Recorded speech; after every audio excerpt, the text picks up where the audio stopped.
All right, I think we're going to go ahead and get started. Thanks so much, everyone, for your patience and welcome. My name is Courtney Octor. I'm with Integro. I handle business development. And let me introduce our speakers today.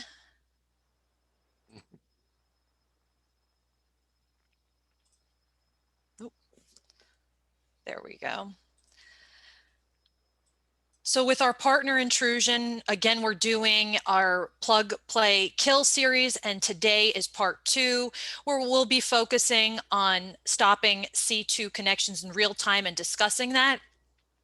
George Panagu, who's a sales engineer at Intrusion, will be walking through, Intrusion, who they are, talking about some of their capabilities and what they're focused on in the industry.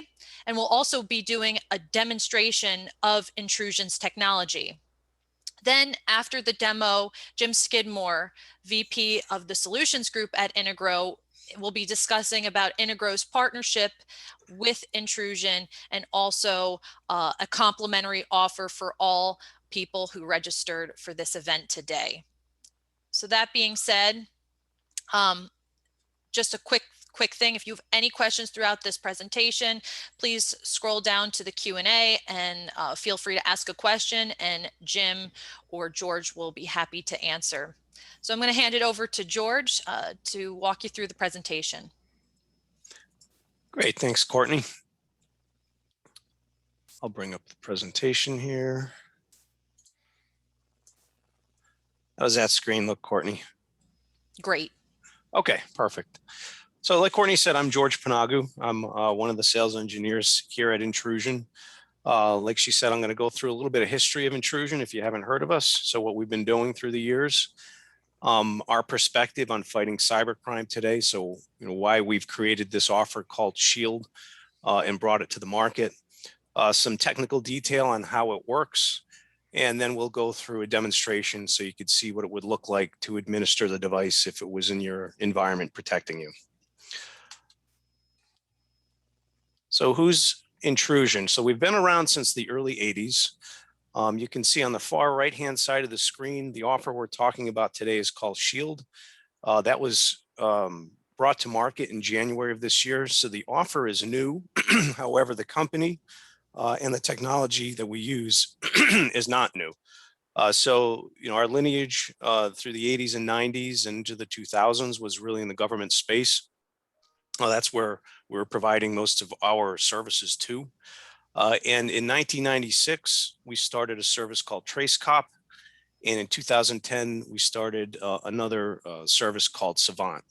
These are the two technologies that make up the newer offer Shield. So although Shield is new, the technology that was used to put it together is mature, and we've been providing to our clients for a number of years. And I'll go through exactly what TraceCop is and what Savant is and how it's put together in this offer to create this solution.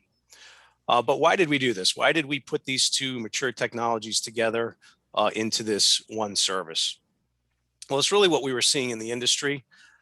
Which I don't think is going to be a surprise to anybody on the phone. What we saw related to cybercrime is that it's a lucrative business for the bad guys, right? So they usually make out pretty well.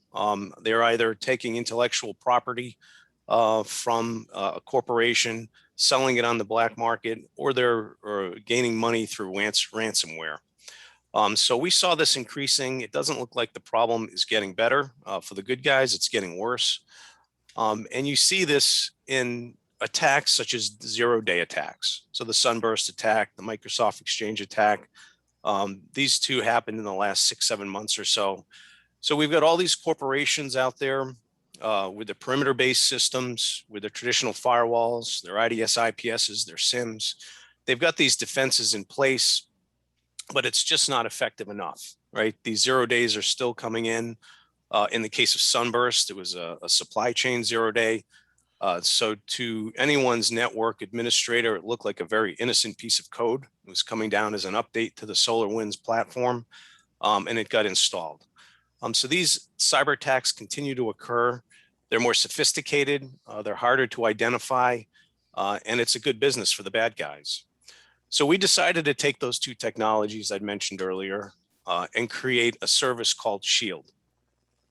That TraceCop database houses the largest IP database out there today. So we had been just collecting information related to the public internet since the mid-90s. And we basically have a footprint of the internet placed into our Shield service where we have a rule set placed around it. This device sits in line and we provide real-time monitoring of it.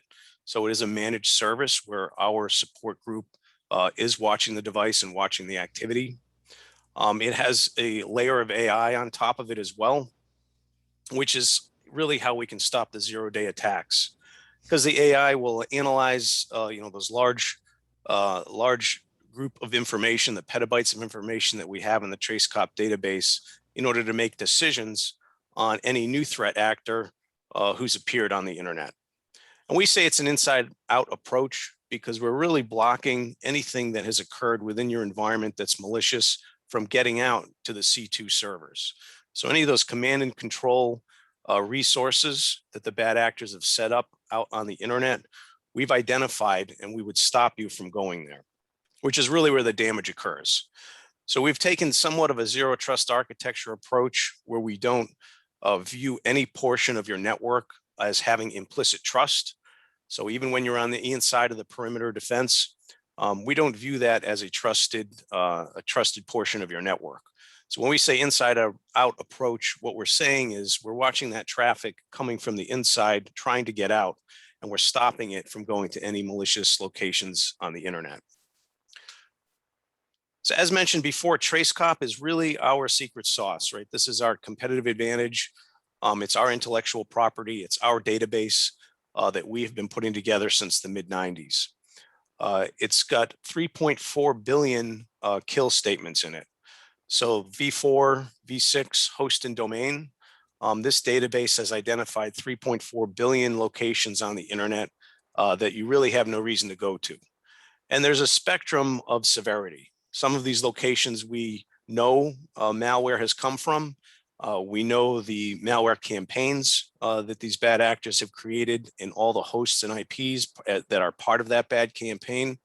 And then other ones are less severe in that we've identified it has some negative attribute to it. Right? And this is where the AI comes into play.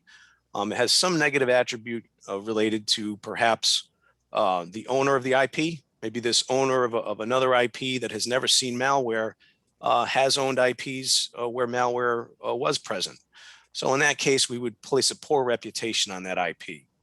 So as you're going out to the public internet and traffic coming in, we've identified 3.4 billion locations that we would not let you go to because it has a poor reputation.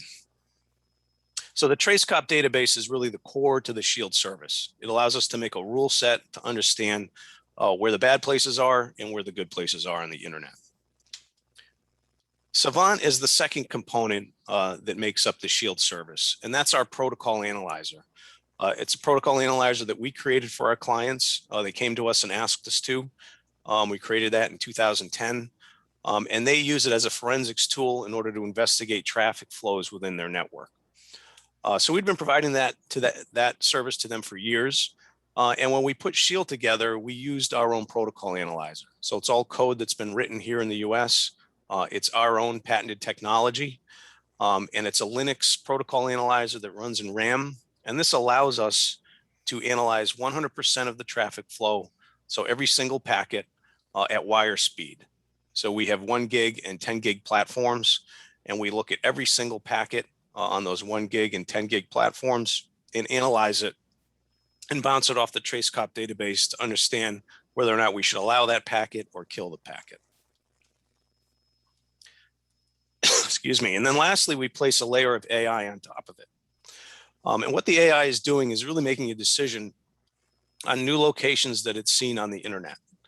So if an IP that's never had traffic going to it before appears, or a new host or a new domain, which is really where the bad guys would place zero-day attacks or new malware, our AI engine recognizes that new location, that new IP, and then it looks at all the attributes around it feeds into our huge database to see if it has any matches, and then places a reputation score on that new location. So the AI is really what's going to save you from the zero-day attacks, from bringing you back to the C2 servers during a malicious event. And lastly, when we decided to create the service, excuse me, we decided not to just create alerts. We didn't want to put together another service that would create a lot of workflow for your analysts to sit down, take a look at the alert, see what that threat means, and then decide whether or not to kill the future packet flows. We had such a high confidence level in our TraceCop database. We've got 5 nines of accuracy in that database. What we decided to do was just place it in line and kill any traffic that should be happening real time. So you will be able to see in the demonstration all of the kills that we've made. However, they're not really designed for your analysts to sit there and stare at them. All it is an informative dashboard so you can understand what traffic flows we've killed. We made it easy to deploy. So that was another conscious decision. We didn't want to have to place a device in your network where it would take hours of configuration, where your analysts would have to go receive training and get a certification, and then do mind share with other folks in the company. We made it very easy to deploy and install within minutes. I apologize for the coughing. It's being placed right behind your firewall in front of your switch. It looks as though it's a layer 1 transparent bridge, so it won't disrupt any of your layer 2 or layer 3 routing that you have in place. We rack the device, we plug in the management port, we get online with our support group. They see that it's online, they see that it's healthy, and then as quickly as we can move those cables over, you'd be up and running. So the config that's on it is the config that you'd have running during normal traffic activity. Some of the clients that have adopted the service are listed here. So although the offer is new, we've got traction in the out in the commercial market, and these are some of the folks that we're doing business with today. And before I go into the demo, I'll just do a wrap up of why Intrusion Shield. It uses real-time AI to kill the connections. We've got the 5 nines of accuracy. And as I stated before, we're not creating alerts. We're just killing the traffic real time. And the pricing model is a per seat model, so we make it affordable. All right, so Courtney, I'm going to go into the demonstration now. So I'm going to stop sharing for a moment. And let me pull up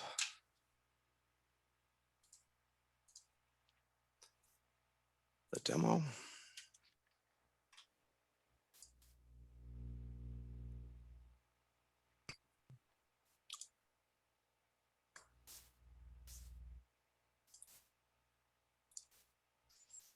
All right, Courtney, can you see my screen here with the demo on it? Yep. Yes. You can? Okay, perfect. All right, so this is a shield that I have here where I'm doing the demonstration locally. This is what the admin page would look like. We consciously made this a slim interface. We didn't want to provide a service where you'd have 30 different pages to click to find the information you need. So you can see we've only got 4 pages. We've got a map page, which we're on, a permit page, an admin page, and a reports page. They all sound they all function as they sound, but we'll go into each one so you can see what an administrator might do. So right now, we're looking at the map page, which will show you the last hour's worth of traffic. So down below, you can see we've got 25 pages associated with all the line items here. So these 25 pages make up the last hour's worth of traffic. As you can imagine, all the red lines are packets that we've killed. That's all bubbled up to the top of this inventory. So up above, you can see, as of right now, on the output, we've got 91 killed events. So if we scrolled all the way through the 91 killed events, we would eventually get to the clean traffic, which you can see is non-bolded black. So we've passed all of these, and then everything going forward to page 25. But these top 91 line items are events that we've killed because we've gotten a hit in our TraceCop database. I'm going to do a live demonstration here where we can do some surfing and see if we get any additional killed events. So I'll refresh the screen so that we have a current count. So we've cleaned it out. We've cleaned out the cache. So now we're at 89. It went down because it pushed out some of the previous hours. So right now we've got 89 killed events. And if I just go in here, do some surfing, I'll bring up Google News.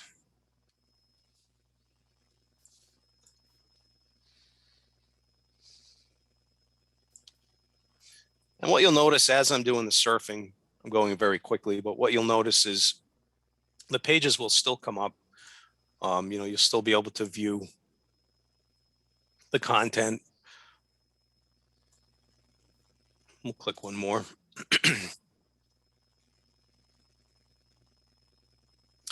All right, now let's go back to the dashboard. We just brought up 3 or 4 or 5 pages, and let's do a refresh. And let's see if we've got any hits just from that innocent surfing.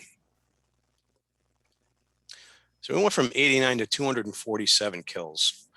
And what we can do is take a look at them and see the reason why we killed the event and just draw some conclusions. So you can see these top ones are advertising and tracking domains. Like I was saying earlier, some of these kills are more severe than others. So this, an advertising or a tracking domain will not be severe at first, but it could be a bad actor who's placed an an advertisement that would pull you into a location where you would end up getting malware. But those all by themselves are less severe events. The more severe kills would be something like a suspicious domain. This means that the end user who has that IP or that host name registered had some malware with some other IP or host name. So just by default, we would tag that as a suspicious domain, and we would block you from going there just through reputation. Poor reputation is bad as well. It's just about as bad as suspicious domain. So you can see we've got almost a couple hundred more just from a few minutes of clicking around. And all we did was kill these, and it did not it did not disrupt the end user experience. You can see the page is still loaded. It's just those specific packets that we're going to pull you away to someplace bad, we've stopped. If you happen to be part of our false positive, we have the 5 nines of accuracy, so it's a 0.001% false positive, meaning we block you from the location that we shouldn't have, right? So it's a very, very low false positive. But let's say we do happen to catch something that we shouldn't have blocked you from. It's extremely easy for the administrator to create a permit statement. So you could just click on it. And it will pull down additional information, and you can come over to this permit on the left-hand side, click all, and then it's moved us from the map dashboard over to the permit section. You can see it's pre-populated the IP, the host name, and the domain. And at that point, your administrator could make a judgment call as to whether or not they want to unblock all of them or just choose 1 or 2. So let's say it was a payroll server for your company, and it was a small company local to you, and they said, your host name is always going to remain the same for your payroll server. Well, then the IT administrator may just decide to unblock that because the IP might change. So the end user would put a reason in here. I put test, and they would click permit, and this would be added to your permit list. Anytime an end user clicks permit and creates a permit statement, that will come back to Intrusion. It'll come back to our threat hunting group, and they will validate it. They'll take that permit, they'll rerun it through the AI engine, see what type of AI response we get out of that, and then they will perform manual threat analyst activity to either confirm the result or offer a different opinion. If we see a permit statement where we absolutely know there's malware on the end of that, and we really feel strongly that you shouldn't go there, then the client would receive a phone call from our support group, and we would explain that a permit statement was made on this particular date. we're really recommending that you remove that because we think you'd be in danger. So some permit statements are benign, whereas, you should be going there, and then other permit statements, you'd get a phone call from us. The other pages that are of interest are the admin and the reports page. The admin page, you can see the different modes this device could be in. Protect mode means we're analyzing 100% of the packets, looking at the source and destination IPs, looking at the host and domains, and then we're killing any traffic that we know is malicious or heading towards a malicious location. Observe mode, it does all of that. However, it will not drop any packets. And the purpose of this mode is really to tune the device when it's brought online. So for a couple days, we usually recommend observe mode. It'll still do all the analysis. It will still offer its opinion on whether the traffic should be killed or not. And then we host a follow-up meeting with the client so that we can review the data we see, create any permit statements that we all agree should be made, and then we pop it into protect mode to ensure you're being protected based on that rule set. The reports page, I'll go there next. So the reports are created every day automatically. So you can see this is my local Shield. It's got a report every single day of whatever activity has occurred. You can have these emailed to anybody you like. And let's pull one up and see if we can find an exciting one. All right, this one should do. So these reports create an executive summary page, which is as you would expect. It's a summary of what's occurred on that day. So here in one day, you can see my home device created 346 DNS responses that we stopped and 1430 UDP connections that we stopped. There was no TCPs on that day. But this is useful to the security ops folks because they can really pinpoint where the majority of the activity is coming from. In this case, this is my home. So in this case, it was kind of a boring surfing day, but this is the domain that got the most kills. In corporate environments, you'd usually see a full list of 50 domains that were killed. And then you can determine which domain is causing the most problems. But the most curious portion of this for the IT administrator is the killed client communications. So if you've got an environment of 100 people, you would see which IP had the most killed events. Given I've got one device here, you can see this device had over 1,700 killed events in a day. And an administrator would be able to identify which client, and if there was a host name within the environment, which host was responsible for all this activity. So what we're doing here at Intrusion is we're placing a device in your environment that will stop the malicious communications back to any C2 servers, back to any malicious actor out there on the internet, because we know that the locations where they reside. And it gives the administrator some breathing room, right? If there is a piece of malware floating around in the environment, you would see it here. You would see a large amount of killed events, but you're not making it there, right? That host is not making it to that malicious location. So it gives them some breathing room and some visibility on where this activity is coming from. And then they can go back to that host, take a closer look, clean it up, do a scan, patch it, fix any vulnerabilities, and push that piece of malware out of the environment. All right, so that is the tour of the dashboard and all the content that I wanted to run through. Jim, do you want me to turn this over to you for your portion? Absolutely, that'd be great. Thanks, George. That was awesome. All right, thank you. Sure. Okay, pretty unbelievable, right? I mean, I would tell you all that I've been spending literally years collecting huge amounts of threat intelligence data, but I've never seen an organization that has been collecting it for more than 25 years, or that has 9 billion known bad IPs or C2s. And I've never seen that in the industry in 2 decades. So what Intrusion has is unusual. So really quick, just a quick minute about Integro and why we're here today. We are a global security consulting and systems integration company that works with global enterprises from a compliance, security, and risk management perspective all over the world. Our expertise really is in technology services and solutions regarding all aspects of cyber, managed security services, identity and access management, governance and compliance, managed infrastructure services, and consulting, with an emphasis on value pricing as a diverse minority-owned business. So we are a large global MBO.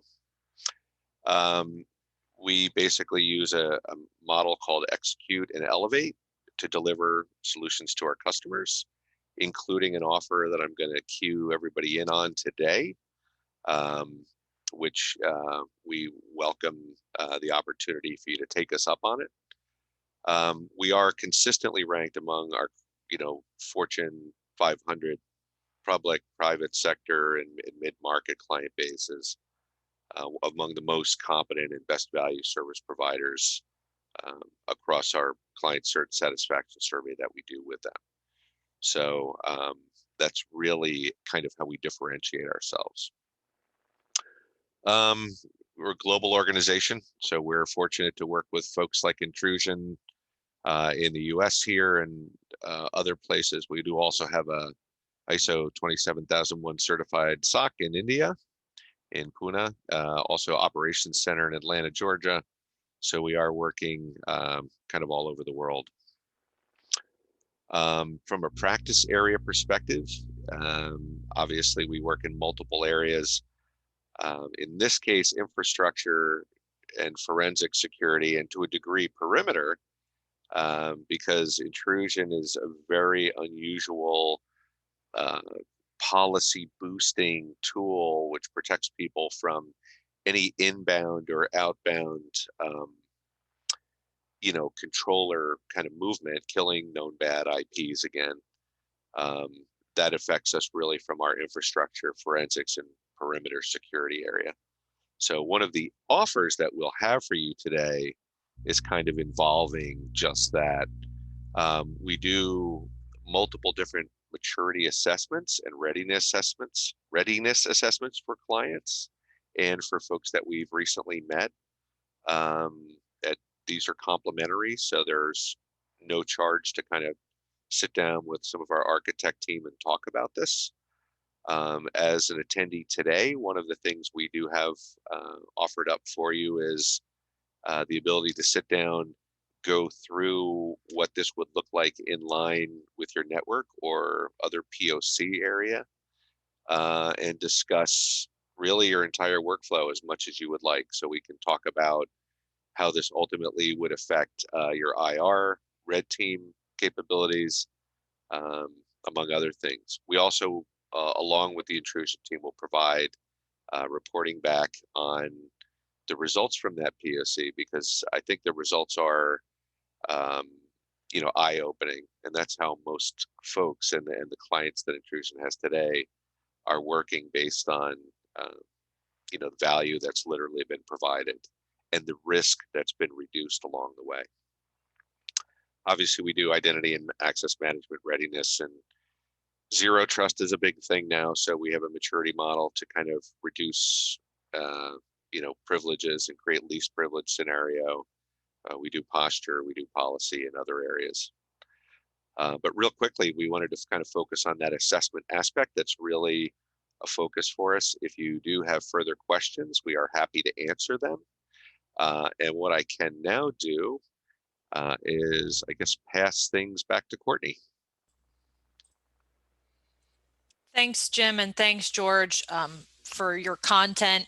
Just to piggyback on what Jim has stated in terms of the assessments that are complimentary, if you require an NDA to conduct a discussion with us in Intrusion, we are happy to accommodate that. So again, if you want to have an assessment discussion but require an NDA, we're happy to execute an agreement to accommodate that.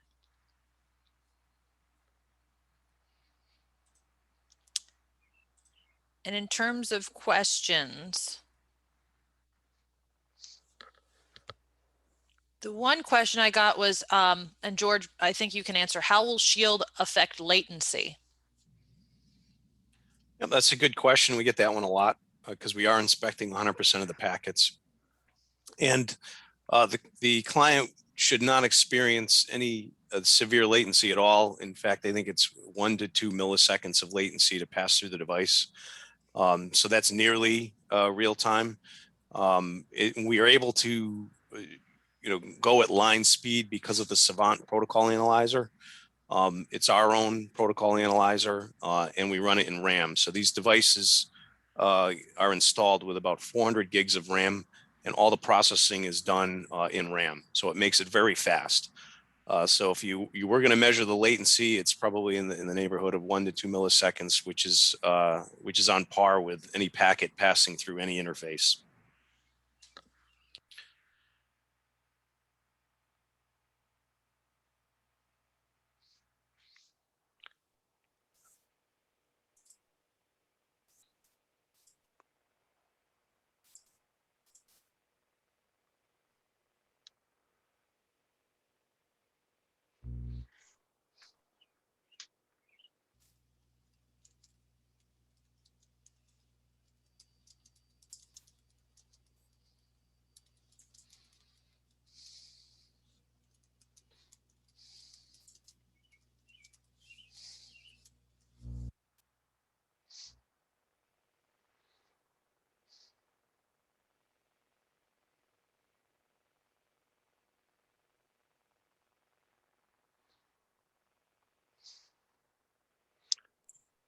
I think you're on mute, Courtney. Yep. You're right, I am. Will you help us to size the appliance for us? Yep. So, related to sizing, it's really just based on your LAN infrastructure. Since it can run at line speed, if you've got 100 users on a gig connection, or you've got 500 users on a gig connection, to the device, it really doesn't matter because it's going to run at whatever speed your LAN infrastructure is. So if you've got a 1 gig, we've got a 1 gig platform. If you have a 10 gig, we have a 10 gig platform. We've got 40 gig and 100 gig platforms on the horizon. They're in our test lab right now. We could, of course, place a 40 gig or 100 gig card into our existing platforms. However, we want to make sure that it's going to run at wire speed and not just have an interface there. Related to the sizing, it's really sized based on your LAN infrastructure. Okay, great. Another question, what does intrusion replace? Yeah, another great question. So we don't suggest you remove anything in your existing perimeter-based architecture. So if you've got a firewall, you've got your IPS IDS, you've got your SIM, all of these things we suggest you keep in place. We really view the offer as an additional layer because we're using that unique TraceCop database. What you will see, though, is a reduction in the noise to those upstream elements. So you will see less activity going to your IPS IDS, less activity going to the firewall. But we're really positioning it as a new layer of security that will assist that existing environment. And George, another quick question that's being asked, how do we go about testing this? Yep, so there's a variety of ways we can do it. We do offer POCs. You can do it either inline or through a span port. So if you just wanted to place it inline and see how it would work, we could do that. Again, we would help you install it. We would make sure we did it during a maintenance window. We wouldn't want to affect any of your existing traffic. You could leave it in observe mode just to get a feel for it for a few days, because you would get the same reporting. You would get the same decisions being made by the device as you would in protect mode. So you could place it inline in observe mode if you just wanted to watch it. And then when you were comfortable, you could put it into protect mode.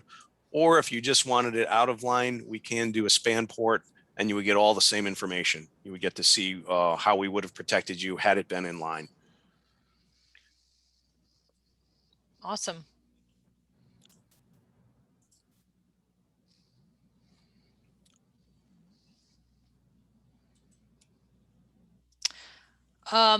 This one's for you, George. When is the 100 gig appliance generally available? So that's on target for Q4 of this year, along with the 40 gig platform as well. Okay.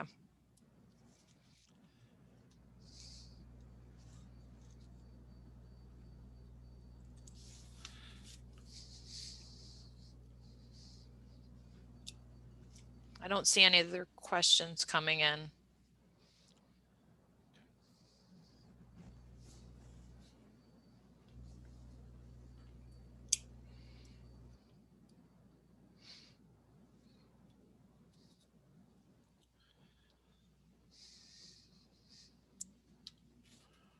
Not sure if we have any other questions, but I'll give it another minute or two.